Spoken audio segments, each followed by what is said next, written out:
Assalamualaikum warahmatullahi wabarakatuh. Perkenalkan, nama saya Muhammad Irfan Amaluddin, NIM 3062356. Saya akan sedikit menceritakan tentang Perang Jamal. Perang Jamal terjadi pada tahun 36 Hijriah, yaitu pada awal Khalifah Ali bin Abi Thalib. Perang ini mulai dari sebelum subuh dan berakhir sebelum matahari terbenam. Dalam Perang Jamal ini, Khalifah Ali bin Abi Thalib dengan 10.000 pasukan, sementara pasukan Aisyah radhiyallahu anha dengan berunta berjumlah 5.000 sampai 6.000 pasukan. Dalam perang yang disebabkan oleh fitnah ini, kaum muslimin banyak sekali yang terbunuh. Perang Jamal ini berawal dari terbunuhnya Khalifah Utsman bin Affan. Beliau terbunuh dalam membaca Al-Quran hingga darah bercucuran dalam mushaf yang beliau baca. Umat muslim dibuat heboh. Dengan kabar ini, Khalifah Ali bin Abi Thalib sebagai pengganti kekhalifahan berikutnya dituntut untuk mengusut tuntas kasus pembunuhan Khalifah Utsman bin Affan. Proses pengusutan kasus ini membutuhkan waktu yang begitu lama dan tidak mudah. Para sahabat begitu gelisah dan akhirnya mengadu kepada Sayyidina Aisyah radhiyallahu anha, yang kemudian mengirim pasukan untuk menemui Sayyidina Ali bin Abi Thalib untuk mengajak kerjasama menyelesaikan kasus terbunuhnya Khalifah Utsman bin Affan. Ketika itu Aisyah radhiyallahu anha sampai ke wilayah Khalifah Ali. Beliau mengira akan ada peperangan, akan ada penyerangan karena jumlah pasukan yang datang begitu banyak. Kesalahpahaman tersebut membuat beliau menyiapkan pasukan dan mengirim utusan untuk menanyakan tujuan pasukan yang datang tersebut. Setelah pasukan Aisyah radhiyallahu anha menjelaskan bahwa maksud kedatangan mereka untuk mengajak kerjasama pengusutan kasus pembunuhan Khalifah Utsman bin Affan, kemudian Sayyidina Ali dan pasukannya mereka senang dan menyambut mereka dengan baik. Pada malam harinya mereka tidur dengan tenang dan damai di bawah tenda di padang pasir kota Madinah. Dalam kegelapan malam tersebut ada beberapa orang penyelundup yang masuk menyerang pasukan Ali dan juga menyerang pasukan Aisyah radhiyallahu anha. Kelompok ini adalah pengikut dari Abdullah bin Sabah, si pembunuh Khalifah Utsman bin Affan radhiyallahu anhu. Mereka ingin mengadu domba kedua belah pihak dengan menyusut pada masing-masing kelompok agar keberadaan mereka tidak diketahui. Di malam yang gelap terdengarlah suara pertempuran dan hantaman pedang pasukan Ali. Ali mengira bahwa terjadi pengkhianatan oleh pasukan Aisyah dan begitu pula sebaliknya. Oleh karena itu, kedua pasukan saling menyerang dan terjadi pertempuran dahsyat antara kaum muslimin di kegelapan malam hingga menjelang tengah hari. Para pembesar dari kedua belah pihak pasukan berupaya untuk menghentikan peperangan tersebut, namun mereka tidak berhasil untuk menghentikannya. Ketika itu Thalha berkata, "Wahai manusia, apakah kalian mendengar?" Namun mereka tidak mendengarkannya. Lalu dia berkata, "Buruk sekali jilatan neraka, buruk sekali kerakusan." Khalifah Ali bin Abi Thalib juga berupaya untuk menghentikannya peperangan tersebut, namun mereka juga tidak mendengarkannya.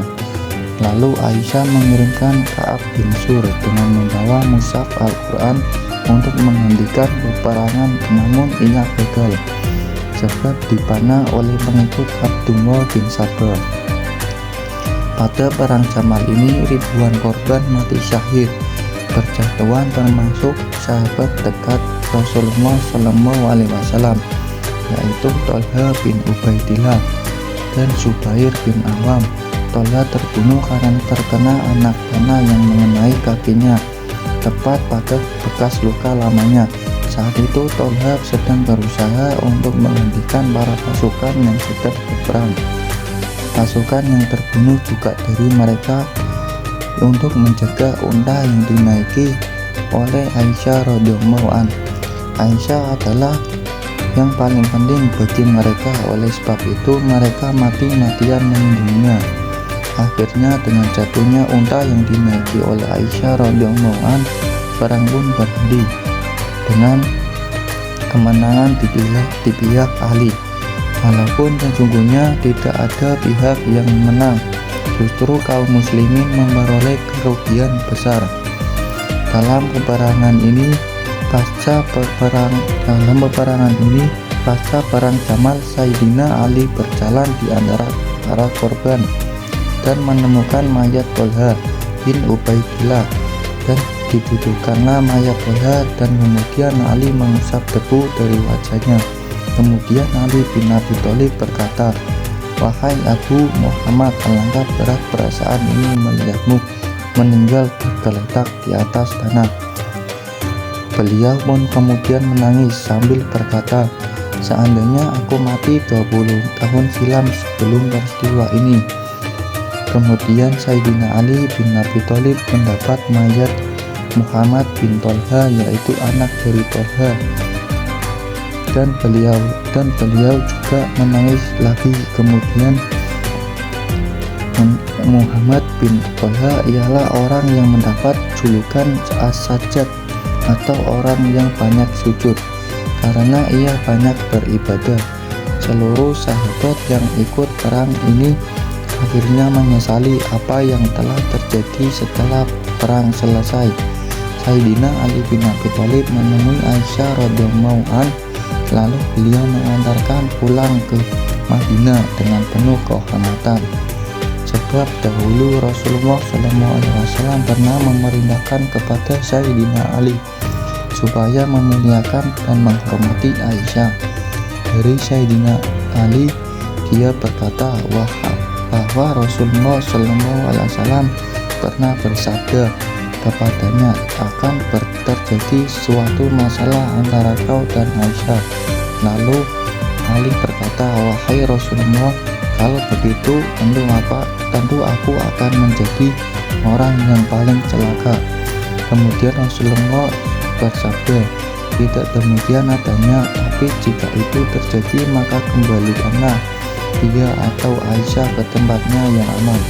Khalifah Ali meninjau ini dari segi kemasalahan, dan ia melihat bahwa yang masalahan adalah menunda qisas, namun bukan meninggalkannya sama sekali. Inilah yang menjadi alasan ditundanya qisas. Menunda qisas dalam pandangan Khalifah Ali akan menimbulkan kerusakan yang lebih kecil daripada mempercepatnya. Selain itu, pada masa-masa tersebut para pembunuh Utsman bin Affan juga belum diketahui secara pasti, walaupun memang ada otak terjadinya fitnah ini, dan mereka mempunyai orang-orang yang akan membela mereka, sedangkan keamanan belum pulih dan fitnah saat itu masih terjadi. Bahkan bila Sayyidina Ali mengqisasnya ketika itu, bisa dipastikan mereka akan membunuh Sayyidina Ali setelahnya. Oleh sebab itu, ketika kekhalifahan dipegang oleh Muawiyah, dia pun akhirnya tidak mengqisas para pembunuh Utsman. Mengapa? Sebab pada akhirnya kesimpulannya sama seperti Sayyidina Ali bin Abi Thalib. Ketika itu Khalifah Ali melihatnya yang asli, sedangkan Muawiyah masih mendasarkan analisanya saja. Namun setelah memegang tampuk kepemimpinan, Muawiyah akhirnya melihat kondisi sesungguhnya di lapangan, dan Muawiyah telah mengirimkan orang untuk mengqisas sebagian di antara pembunuh Utsman bin Affan, tetapi sebagiannya masih hidup sampai zaman Al-Hajjaj. Barulah ketika masa Khalifah Abdul Malik bin Marwan, akhirnya mereka diqisas semuanya, dan waktu itu Khalifah Ali belum bisa membunuh mereka bukan karena lemah, namun karena mengkhawatirkan keadaan umat ketika itu. Assalamualaikum warahmatullahi wabarakatuh.